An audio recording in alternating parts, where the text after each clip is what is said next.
अस्सलाम वालेकुम जी, कैसे हैं आप सब। आई होप के सब खैरियत से होंगे। आज मैं आपके साथ बहुत ही मज़ेदार सी गोश्त की रेसिपी शेयर करने जा रही हूँ। जी हाँ, हमने लिया है इस 1 किलो गोश्त, हड्डी वाला बीफ का गोश्त है ये, और इसको अच्छी तरह से वॉश कर लिया था। हड्डी वाला गोश्त बहुत ही जायकेदार बनता है।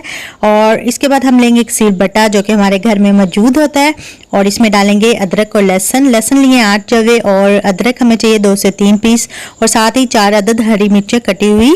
और इसके बाद हम इसमें डाल देंगे 1 खाने का चम्मच साबुत गरम मसाला, और इसको अच्छी तरह से पीस लेंगे। लेकिन आपने इसको अच्छी तरह से पीसना नहीं है, इसको हमने थोड़ा सा मोटा मोटा रखना है, क्योंकि इससे टेस्ट बहुत ही ज़बरदस्त आएगा।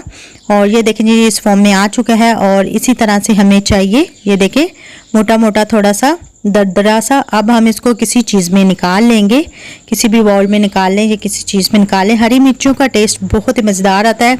अब हम एक प्रेशर कुकर लेंगे और इसमें डाल देंगे 1 किलो हमारा गोश्त, और साथ में डालेंगे 3 अदद प्याज कटे हुए ब्रिक ब्रिक स्लाइस। ज़्यादा प्याज नहीं डालेगा वरना मीठा हो जाता है सालन। 4 अदद टमाटर लेके इनको छील लेना है, और छील के ही आपने इनको डालना है। और इसके बाद हम अदरक लहसुन हरी मिर्चें जो हमने ली थी वो डाल देंगे। और अब हम डालेंगे अपने मसाले। तो सबसे पहले हम डालेंगे लाल मिर्ची पिसी हुई 1 खाने का चम्मच, और हल्दी जाएगी आधा चाय का चम्मच, और इसमें जाएगा जीरा कुटा हुआ 1 चाय का चम्मच, और इसके बाद 1 खाने का चम्मच हम इसमें डालेंगे धनिया पाउडर, और 1 चाय का चम्मच ही हम इसमें कुटी हुई लाल मिर्चें डाल देंगे। नमक हम इसमें डालेंगे हस्बे ज़रूरत। और अब हम इसमें डाल देंगे जायफल। जायफल लेके अपने थोड़ा सा इसको काट लेना है, इस तरह से वो डाल देंगे, इससे बहुत ज़्यादा अच्छी खुशबू आती है।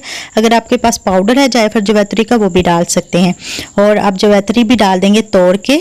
और इसके बाद हमने इसमें पानी डालना है 500 ml, जितना आप अपने हिसाब के मतलब डालना चाहें डाल सकते हैं। और इतना डालेंगे कि इसमें डिप हो जाए हमारा गोश्त, ज़्यादा नहीं डालेंगे वरना ये गल जाएगा, क्योंकि ये गोश्त जो है वो थोड़ा सा नरम है। अगर आप दूसरे बड़ा गोश्त इस्तेमाल कर रहे हैं जो हार्ड वाला होता है तो इसको में आप ज़्यादा पानी डालिएगा।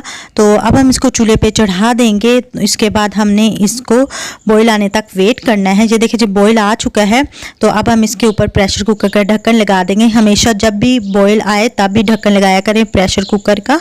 अब हम इसके ऊपर जो है वो सीटी लगा देंगे इसकी एहतियात के साथ। और अब हम इसको तकरीबन 10 से 15 मिनट के लिए कुक करेंगे, मीडियम से लो फ्लेम पे रख के। ये देखें जी, 15 मिनट हो चुके हैं। अब हम इसको उतार लेंगे ढक्कन को, और ये देखें जी, थोड़ा सा पानी है इसमें, इसका कोई मसला नहीं होता। अब हम चूल्हा जला देंगे, और अब हमने करना ये है कि इसको मिक्स कर लेना है। और ये जो मसाले आपको नज़र आ रहे हैं ये घुल जाएंगे। अब हम इसमें आधा कप ऑयल डाल देंगे और इसको अच्छे से मिक्स कर लेंगे। तो ये देखें जी, ये पानी जो है इसका खुश्क हो चुका है, ऑयल निकल आया है बहुत अच्छे तरीके के साथ, और जो मसाले हैं वो भी हमारे अच्छे से गल चुके हैं। अब हम इसमें दही डाल देंगे 1/4 कप, और दही जो है वो आप खट्टा है तो थोड़ा यूज़ कीजिएगा, दूसरा है तो वो 1/4 कप यूज़ कर लीजिएगा। अब हम इसको मिक्स कर लेंगे, और मिक्स करने के बाद हम इसमें 4 से 5 अदद साबुत हरी मिर्चें डाल देंगे कट लगा के, इससे बहुत अच्छी खुशबू आती है।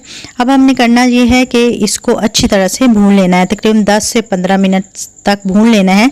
भूनने से ही हमारी जो सालन या जो फ्राई चीज़ होती है वो बहुत अच्छे तरीके से तैयार हो जाती है। ये देखिए जी, हमारा सालन जो है वो तैयार हो चुका है। अब हम इसमें गरम मसाला पिसा हुआ डाल देंगे 1/4 चाय का चम्मच, और साथ ही हरी मिर्चें कटी हुई डाल देंगे। बड़ी हरी मिर्चें इसलिए मैं ज़्यादा ले रही हूँ, और साथ ही अदरक के स्लाइसिस डाल देंगे, और कुछ हम सब्ज़ धनिया जो है वो भी डाल देंगे। इससे बहुत अच्छी खुशबू आएगी हमारे सालन में। बहुत ही भुना हुआ हमारा सालन जो है तैयार हो गया। अब हम इसको 5 मिनट के लिए कवर कर देंगे जी। 5 मिनट के बाद ये देखें जी, इसको मिक्स कर लेंगे। चूल्हा लेकिन आपने बंद कर देना है जब हमने इसमें ये मसाले वगैरह डालने हैं। अब हम इसको डिश आउट कर लेंगे जी। तो हमारा मज़ेदार सा भुना हुआ गोश्त जो है वो तैयार हो चुका है। ये देखें जी, बहुत ही मज़े का लग रहा है। इसके ऊपर गार्निश के लिए कुछ हरी मिर्चें और अदरक वगैरह डाल देंगे। थैंक यू सो मच, आपने मेरा इतना साथ दिया। और चैनल पे न्यू हैं तो चैनल को सब्सक्राइब कर दें, और वीडियो पसंद आए तो लाइक करना मत भूलिएगा। इसी के साथ मुझे दीजिए इजाज़त। खुश रहें, दूसरों को भी खुश रखें। अल्लाह हाफिज़।